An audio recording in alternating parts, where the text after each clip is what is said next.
We will also pay tribute to the late, great Mark Shields. His daughter, Amy, will join me live.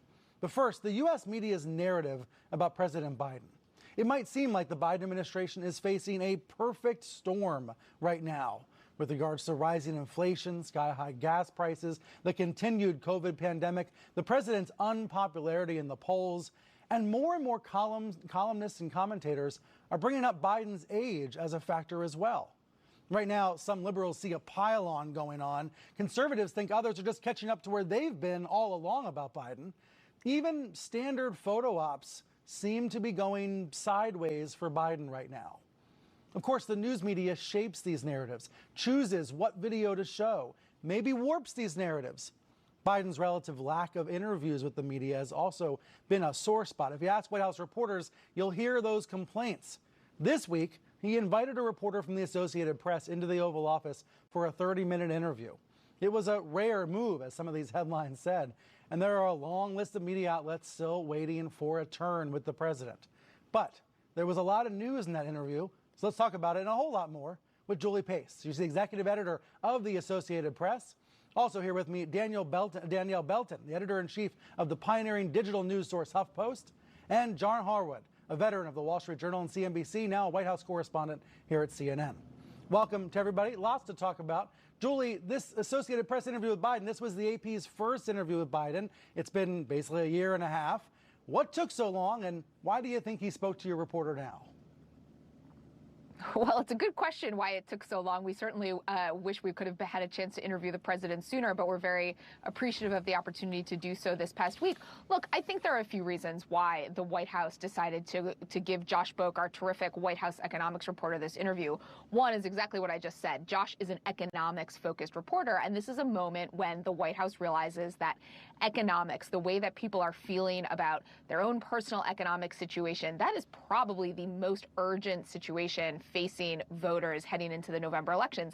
And they looked to the Associated Press, a news organization that really speaks to a lot of Americans who are not following the daily twists and turns of politics. They are not following, all the back and forth on Capitol Hill or on a lot of, political punditry shows, but they are very attuned to what is happening in their own lives. So I think this was an attempt by Biden to reach out to some of those voters, to make clear that he understands some of the frustrations that they are feeling, and to go with a reporter who is very steeped in economic policy, who knows it inside and out. And there was quite a bit of news in the interview. I was reading it for hints about his media diet, his references to reading the New York Times Magazine. You can sense in some cases the president's frustration with the news media. John Harwood, have you picked up on that from your post at the White House as well? Oh, there's no question. I think the Biden White House thinks that all of the coverage is unduly negative, that he's getting blamed for inflation when at best it's only partly attributable to administration policies. And, it's part of the difficulty that any modern president has in communicating.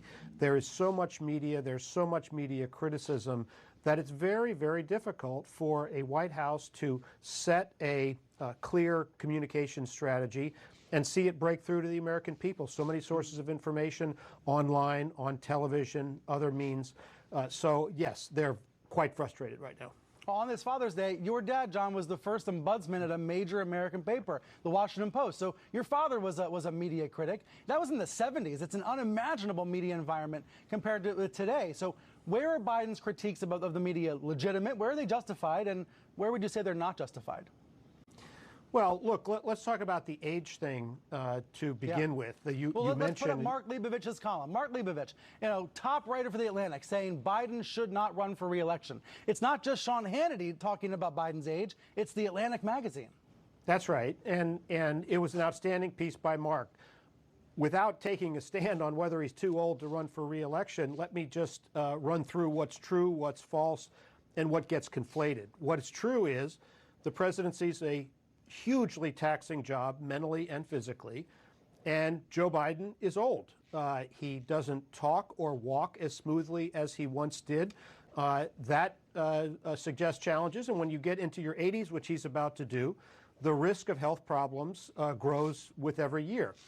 On the other hand, what's false is that he is not capable of doing the job right now, or he's not mentally in tune with the demands of the job.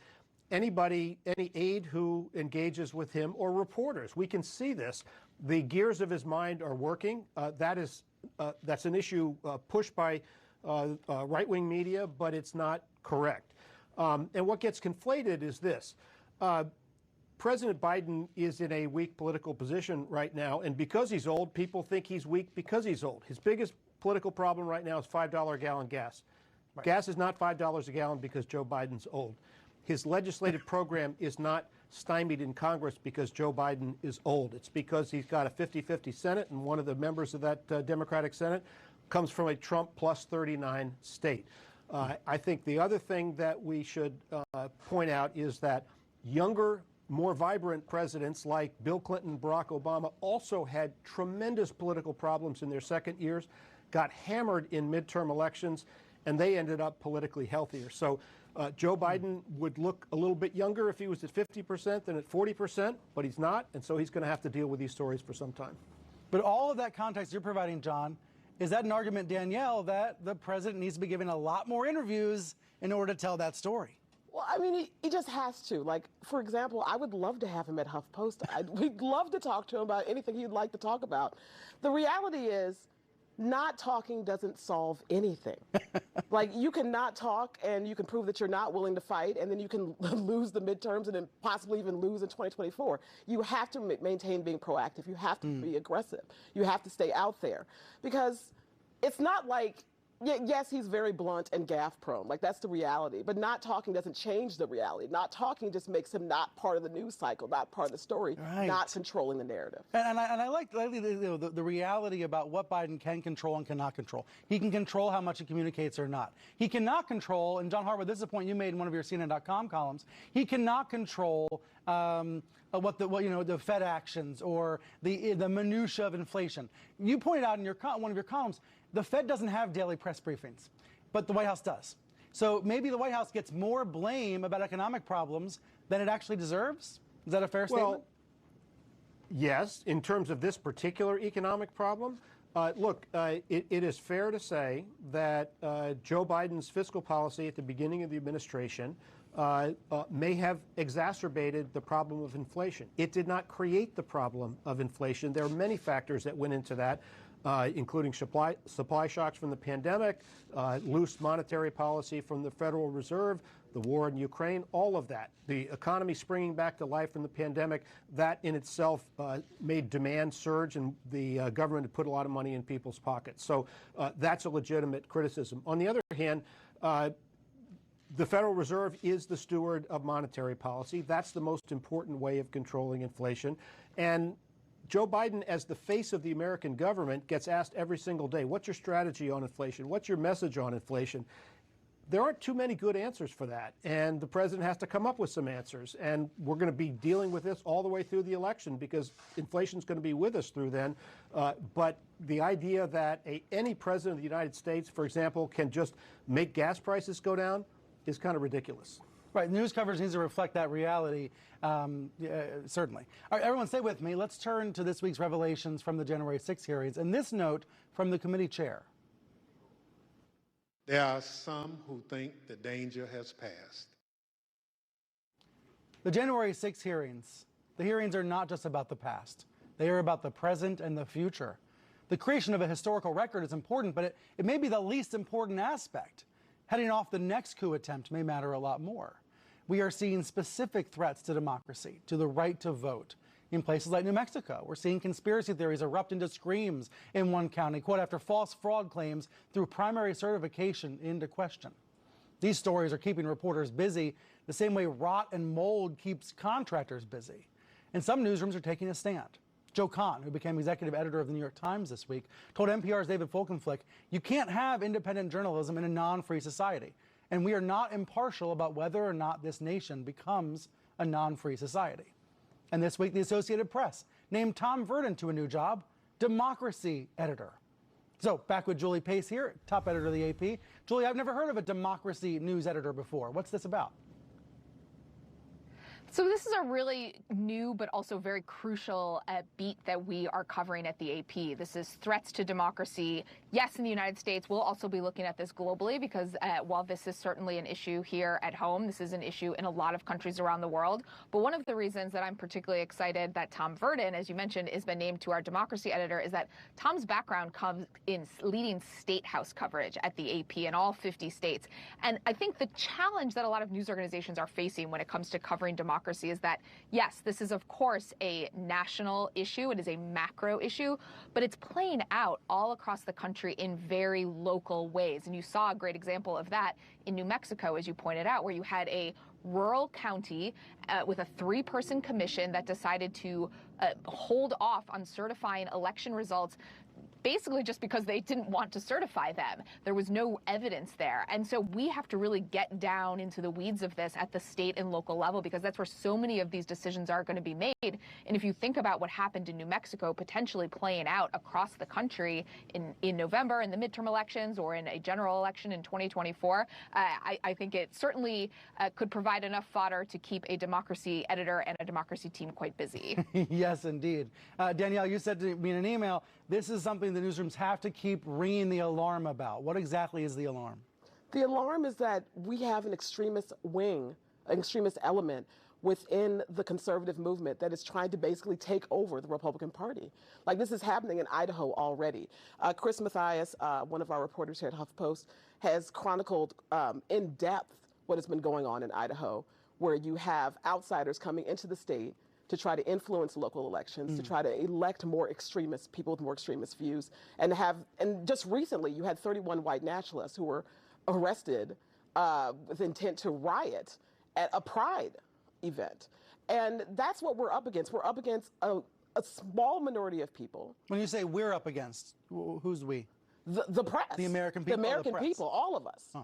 Anyone who is pro-democracy, pro-free press, pro-equality, like this is what we're up against because these are the things these people do not want. They don't want to see a free and equitable society. They don't want to see a place where someone like me is leading a newsroom at HuffPost. They don't want to see women in positions of power or people of color in positions of power or to see gay people and trans people live freely and openly. Like that's what we are up against. If you are for freedom, if you are for equality, you have to take a stance. And that's why it's so important for the press to keep banging the drum. This is not the time to be shy. This is not the time to demur away from something. This is not the time to just both sides something to death. There is no both sides to whether or not you're pro-democracy and pro-free press. We should report the truth. And let me show this headline at the same time, though. Here's some truth. A Fox News poll that says more Republicans, so here's the headline. It says, Republicans are more likely to preserve democracy than Democrats. So if you ask the American people who's more likely to save democracy, you're going to get Republicans over Democrats by like by about 1%. But the point, John Harwood, is there's a divide on that question as well. So all the talk about democracy and extremism in the Republican Party, a lot of people don't see it that way at all.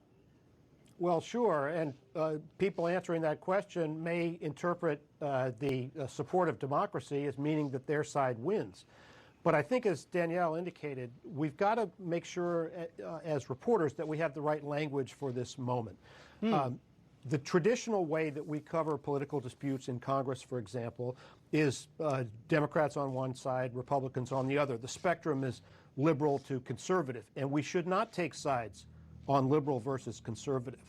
However, this situation, the Trump era more generally, but this particular situation, that's not the spectrum. The spectrum is truth on the one side and lies on the other side. And a large chunk of the Republican Party has chosen to situate itself on the lying end of that spectrum. Donald Trump has, of course, been there for a long time, but many Republicans are now echoing his lies. And when we see what the January 6th committee is laying out, not partisan in the slightest, Republican witnesses, Republican questioners, Republican members like Liz Cheney leading the divide, we can't shrink from identifying who's on the truth side and who's on the lying side. That is a choice that many Republicans have made, and we in the press are not indifferent to that. We should take sides in that. We are for the truth, and we've got to say so. Julie Pace, last word to you. Look, I agree that we absolutely need to be advocates for the truth, for facts. I do think, as a challenge to all of my colleagues in the media, one of the things we need to keep trying to do is explain what the truth is, to do it in language that people can understand, to do it in ways that help try to break through some of these bubbles that people live in. I think that that's a pursuit that is really noble, and I hope that we all continue to do it. Julie Pace, Danielle Belton, and John Harwood, thank you all for the conversation. Up next here, why did YouTube take down a video published by the 1-6 House Committee? Robbie Suave is standing by with reaction to that. And later, a galactic battle for your attention. We're going to show you how big tech rivals are trying to out-tick and out-talk TikTok. A monster was attacking, but the team remained calm. Because with Miro, they could problem solve together and find the answer that was right under their nose. Or his nose. At Empower, we believe in opening doors. Let us help move you towards financial freedom for all of life's moments. We've been helping over 17 million customers create the future they want, and we're ready to open some